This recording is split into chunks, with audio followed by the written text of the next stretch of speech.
بسم اللہ الرحمن الرحیم۔ تمام دیکھنے اور سننے والوں کو خلوص دل سے سلام۔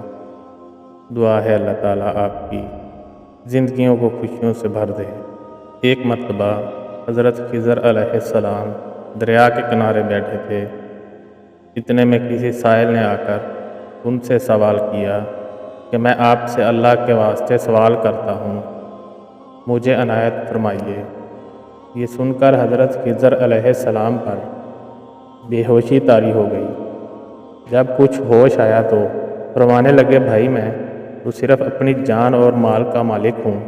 تم نے مجھ سے اللہ کے واسطے سوال کیا ہے، لہٰذا میں اپنی جان اور ذات تمہارے حوالے کرتا ہوں۔ تم جس طرح چاہو اس کو استعمال میں لاؤ، بازار میں فروخت کر کے اس کی قیمت سے فائدہ اٹھاؤ۔ چنانچہ سائل ان کو بازار لے گیا اور ایک شخص سائمہ کے ہاتھ ان کو فروخت کر دیا۔ یہ سائمہ خرید کر ان کو اپنے گھر لے گیا، جس کی پشت پر اس کا ایک باغ تھا۔ چنانچہ سائمہ نے حضرت خضر علیہ السلام کو ایک کدال دے کر کہا کہ سامنے والا پہاڑ جو 3 مربع میل رقبے میں واقع ہے، اس کی مٹی کاٹ کاٹ کر باغ میں ڈال دو۔ یہ حکم دے کر سائمہ اپنی کسی ضرورت سے کہیں چلا گیا اور حضرت خضر علیہ السلام اس پہاڑ سے مٹی کاٹ کاٹ کر باغ میں ڈالنے لگے۔ جب سائمہ گھر واپس آیا تو اس نے گھر والوں سے دریافت کیا کہ تم نے غلام کو کھانا بھی کھلایا یا نہیں؟ گھر والوں نے جواب دیا کہ ہمیں معلوم ہی نہیں غلام کہاں ہے۔ یہ سن کر جب سائمہ خود کھانا لے کر باغ میں آیا، اس نے دیکھا کہ وہ غلام یعنی حضرت خضر علیہ السلام تمام پہاڑ کی مٹی کاٹ کاٹ کر ڈھال چکے تھے اور اپنے کام سے فارغ ہو کر اپنے مولا حقیقی کی عبادت میں مصروف تھے۔ یہ دیکھ کر ان کو بڑا تعجب ہوا اور اس نے دریافت کیا کہ یہ تو بتائیے کہ آپ کون ہیں؟ یہ بات سن کر حضرت خضر علیہ السلام پر کچھ بے ہوشی سی طاری ہو گئی اور پھر افاقہ ہونے پر انہوں نے فرمایا کہ بھائی میں خضر ہوں۔ جس کو سن کر سائمہ کے ہوش اڑ گئے کہ تو نے یہ کیا کیا؟ ان کو غلام بنا کر اپنے کام پر لگایا، یہ تو انتہائی گستاخی ہے۔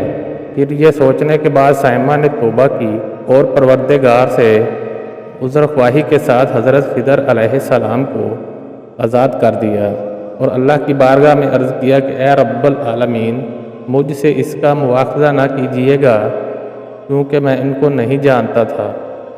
اس کے بعد حضرت خضر علیہ السلام نے دعا فرمائی اور سجدہ شکر بجا لائے کہ اے میرے پروردگار، میں تیرے ہی حق میں غلام بنا اور تیرے ہی حق میں آزاد ہوا، اس پر تیرا شکر گزار ہوں۔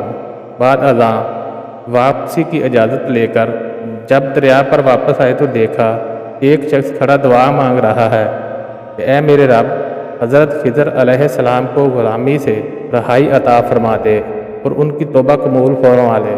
حضرت خضر علیہ السلام نے یہ دیکھ کر اس شخص سے دریافت کیا کہ آخر تو کون ہے؟ اس شخص نے بتایا کہ میں تو شاذون ہوں، آپ کون ہیں؟ انہوں نے فرمایا کہ میں خضر ہوں۔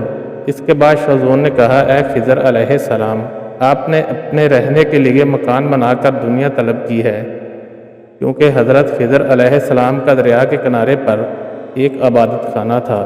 بس یہ سن کر وہ فوراً میدان میں نکل آئے اور وہی اللہ کی عبادت میں مصروف ہو گئے۔ اس کے بعد حضرت خضر علیہ السلام نے اسی جگہ پر ایک درخت لگایا اور اس کے سائے میں عبادت شروع کر دی تو آواز آئی، اے خضر، جب تم نے درخت کے سائے میں سجدہ کیا تو تم نے دنیا کو آخرت پر ترجیح دی۔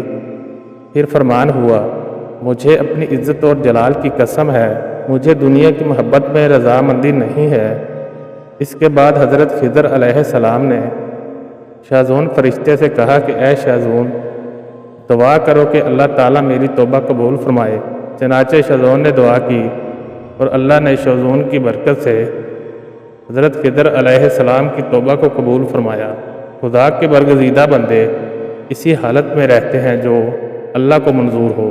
بے شک ہماری فلاح ہی اسی میں ہے کہ زندگی کے ہر موڑ پر آنے والے ہر پیچ و خم میں ہم راضی رہیں، اللہ تعالیٰ کی چاہت کو سامنے رکھ کر زندگی گزاریں۔